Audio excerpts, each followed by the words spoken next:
السلام علیکم ورحمۃ اللہ وبرکاتہ۔ اعوذ باللہ من الشیطان الرجیم، بسم اللہ الرحمن الرحیم۔ رب اشرح لی صدری ویسر لی امری واحلل عقدۃ من لسانی یفقہوا قولی رب زدنی علما اللہم فقہنا فی الدین۔ کیا حال ہے آپ سب کا؟ میں امید کرتی ہوں کہ آپ سب خیریت سے ہوں گے۔ اللہ تعالیٰ آپ کو ہمیشہ کامل ایمان اور کامل یقین کے ساتھ رکھیں۔ موت انسان کے اپنے اصل گھر کی طرف روانگی کی پہلی منزل ہے۔ آج ہمارا بک سے جو ٹاپک ہے اس کتاب کا وہ ہے وفات کے بعد۔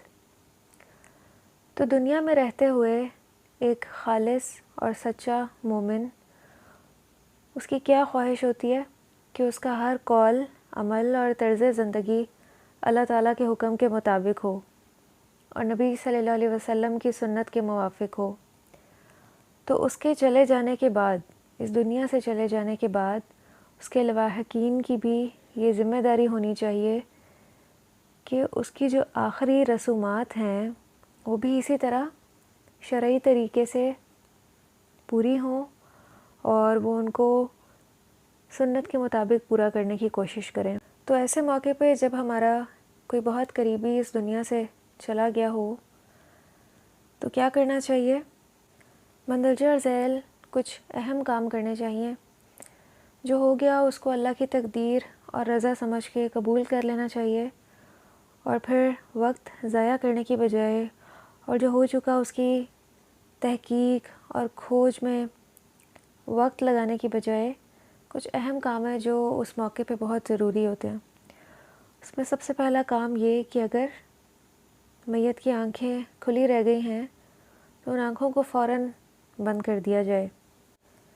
نبی صلی اللہ علیہ وسلم نے ایک صحیح حدیث میں فرمایا کہ بے شک جب روح قبض کی جاتی ہے تو نگاہیں اس کا پیچھا کرتی ہیں، یعنی نگاہیں وہ سب دیکھ رہی ہوتی ہیں وہ منظر، تو اسی لیے بسا اوقات آنکھیں کھلی رہ جاتی ہیں۔ اس لیے پہلا کام یہی کرنا چاہیے کہ آنکھیں بند کر دینی چاہیے۔ پھر اس کے بعد میت کے ہاتھ پاؤں سیدھے کر دینا چاہیے، کیونکہ اگر وقت زیادہ گزر جائے تو جو خون ہے وہ جم جاتا ہے، اس کی وجہ سے پھر ہاتھ پاؤں سیدھے کرنا بہت مشکل ہو جاتے ہیں۔ یا سر کے نیچے اگر کوئی تکیہ ہے اس کو بھی نکال دیا جائے۔ کوئی مصنوعی چیز لگی ہوئی ہے، کوئی لینزز ہیں یا دانتوں پہ کوئی مصنوعی چیز لگائی ہوئی ہے، آرٹیفیشل چیز، تو اس کو بھی اتار دینا چاہیے۔ یا اگر کوئی زیورات وغیرہ پہنے ہوئے ہیں ان کو بھی اتار دینا چاہیے، کیونکہ میت کے جسم میں آہستہ آہستہ تناؤ آنا شروع ہو جاتا ہے، پھر ایسی چیزیں بعد میں اتارنا مشکل ہوتی ہیں۔ اور میت کا منہ اگر کھلا ہوا ہو تو کپڑے کی ایک پٹی لے کے اس کو باندھ دینا چاہیے، ٹھوڑی کے نیچے سے نکال کر سر کے اوپر باندھ دی جائے۔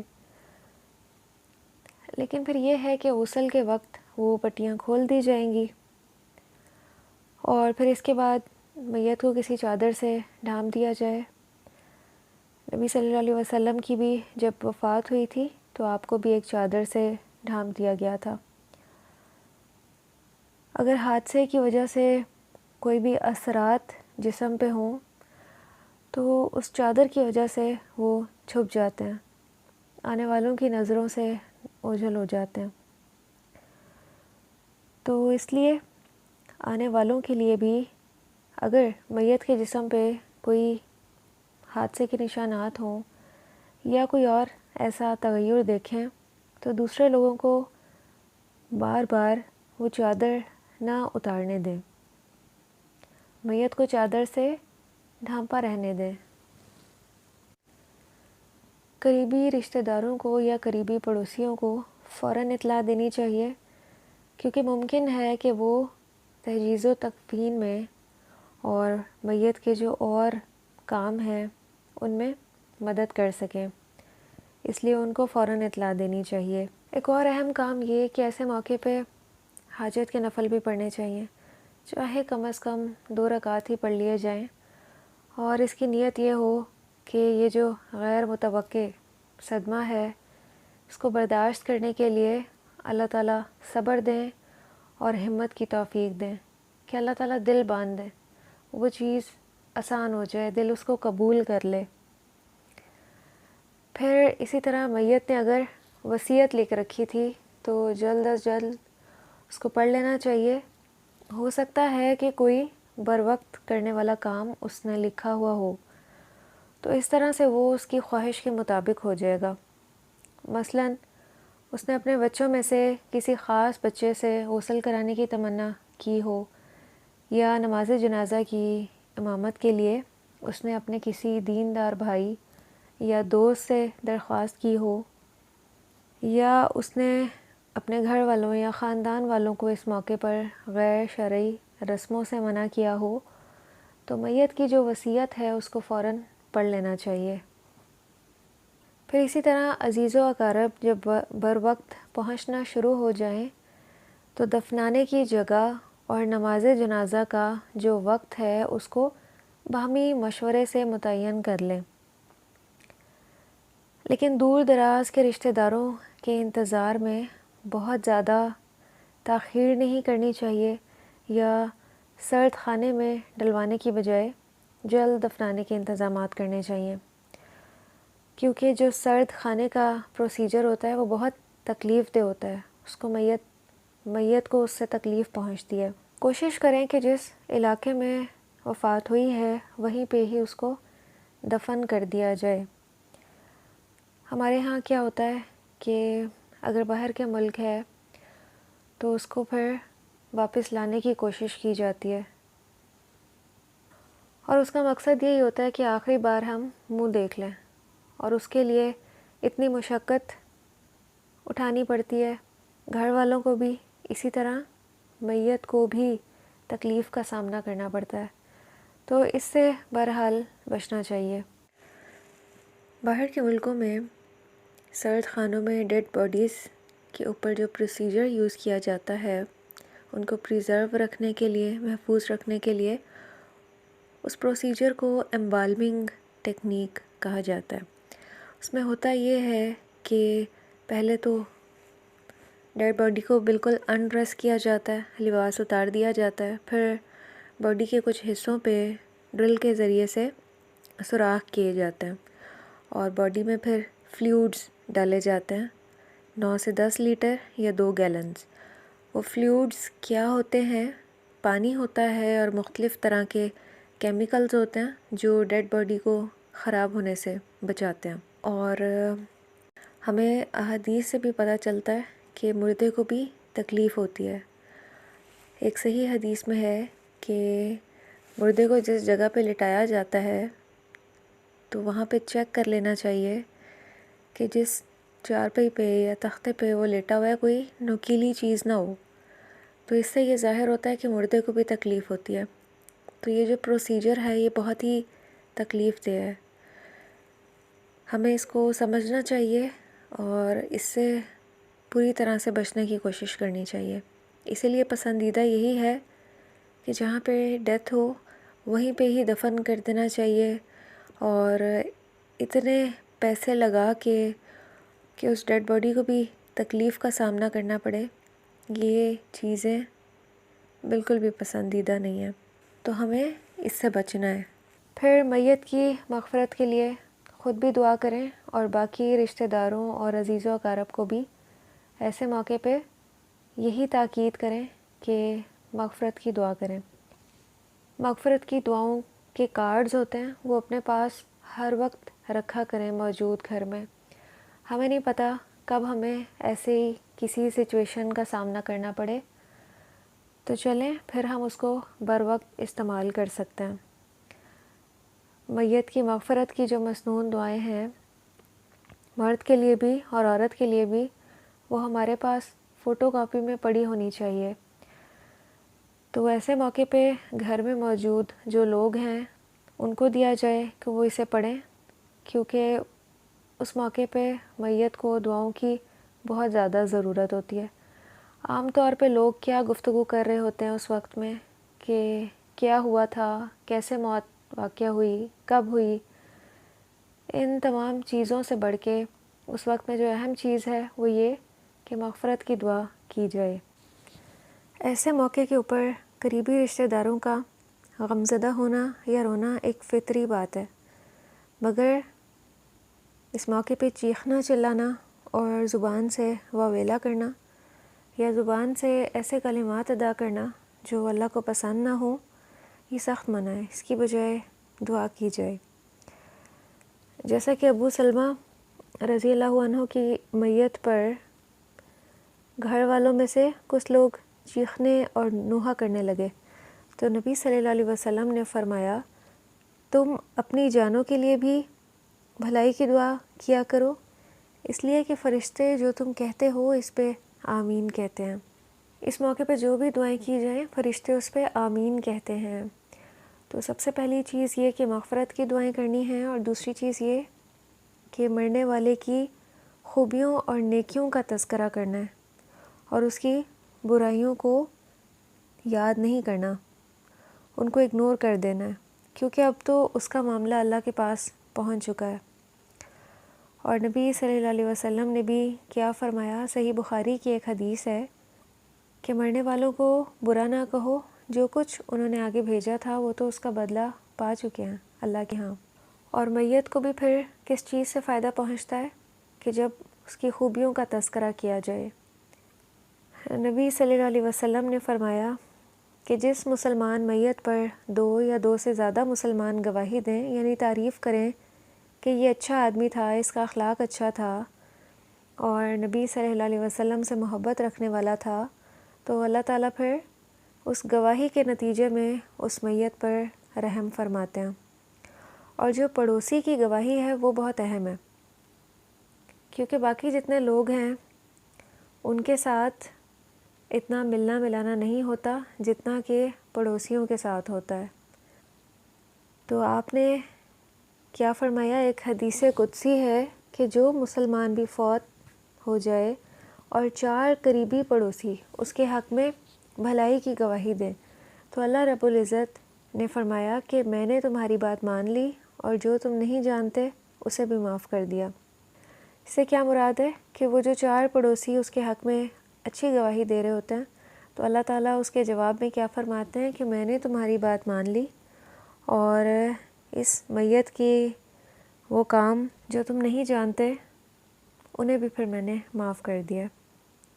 اور یہ گواہی کب ممکن ہے؟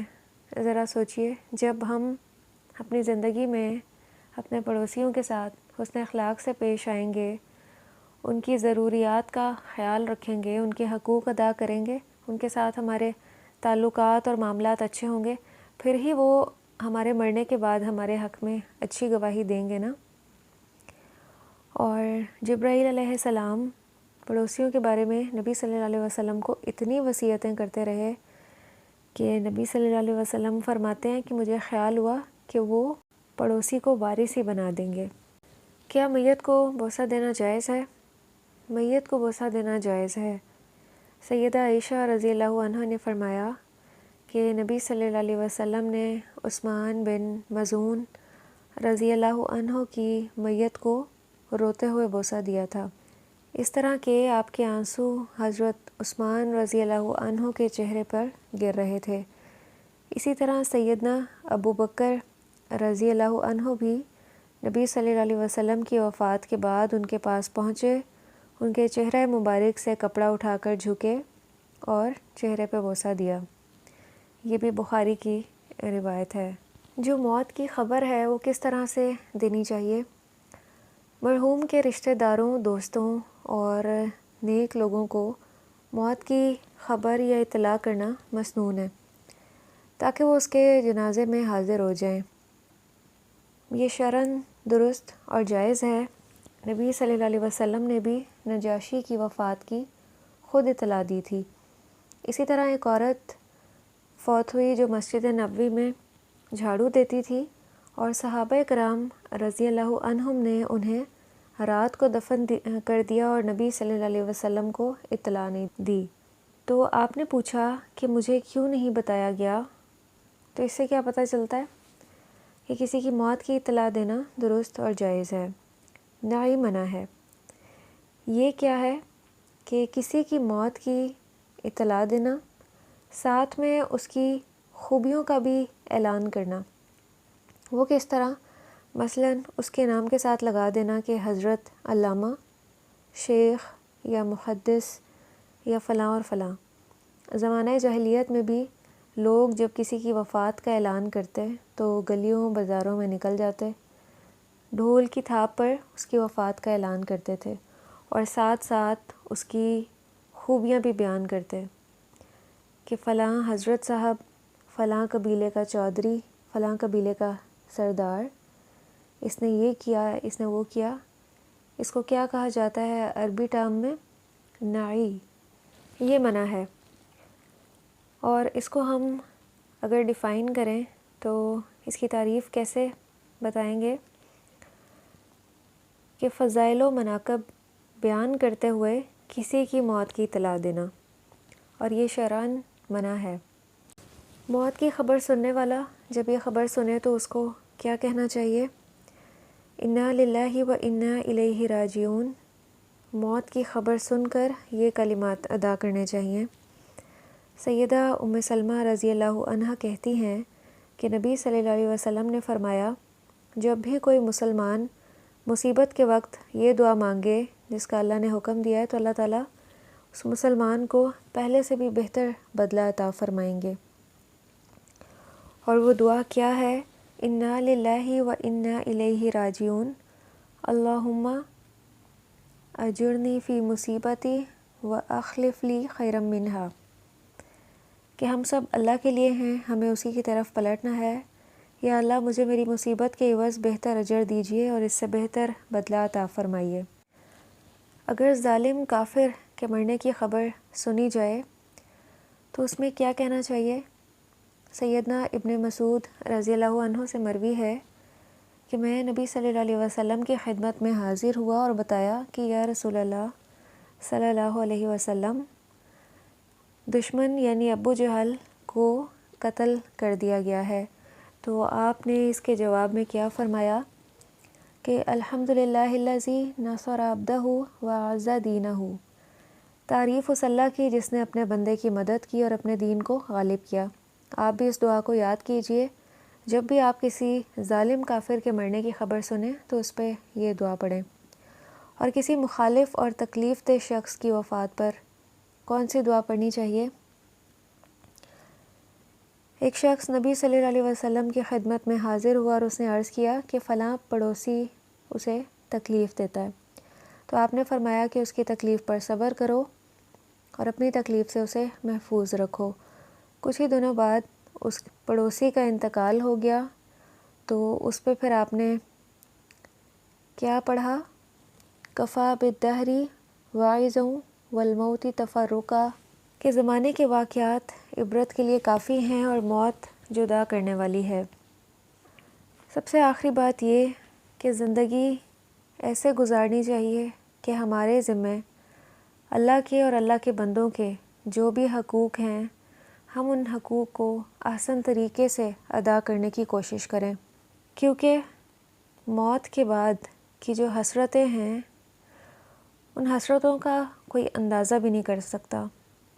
اس موقع پہ جو حسرتوں میں مبتلا شخص ہوگا وہ کیا کہے گا کہ یا حسرت علی ما فرطت فی جنب اللہ، کہ افسوس میری کوتاہی پر جو میں اللہ کے حق میں کرتا رہا۔ لیکن اس وقت میں اگر وہ حسرتیں گھیر بھی لیں گی تو ان کا ازالہ نہیں کیا جا سکے گا۔ اسی لیے نبی صلی اللہ علیہ وسلم نے فرمایا کہ جو آدمی یہ پسند کرتا ہو کہ اس کو آگ سے دور کر کے جنت میں داخل کیا جائے تو وہ اپنی موت کی ایسے حال میں تیاری رکھے کہ وہ اللہ اور روز آخرت پر ایمان رکھتا ہو، اور وہ لوگوں کے ساتھ اس طرح کا برتاؤ کرے جس طرح کا برتاؤ وہ خود اپنے لیے پسند کرتا ہے۔ جو ہم اپنے لیے پسند کرتے ہیں وہی ہم دوسروں کے لیے بھی پسند کریں، پھر ہی ہم ان کا صحیح معنوں میں حق ادا کر سکتے ہیں۔ تو اللہ تعالیٰ ہمیں توفیق دیں کہ ہم ایسی زندگی گزاریں جیسی زندگی اللہ کو پسند ہے، جس میں ہم اللہ کے اور بندوں کے حقوق ادا کرنے والے بنیں اور ہماری زندگیاں سنت کے مطابق ہوں۔ وآخر دعوانا ان الحمد للہ رب العالمین۔ سبحانک اللہم و بحمدک نشہد ان لا الہ الا انت نستغفرک و نتوب الیک۔ والسلام علیکم ورحمۃ اللہ وبرکاتہ۔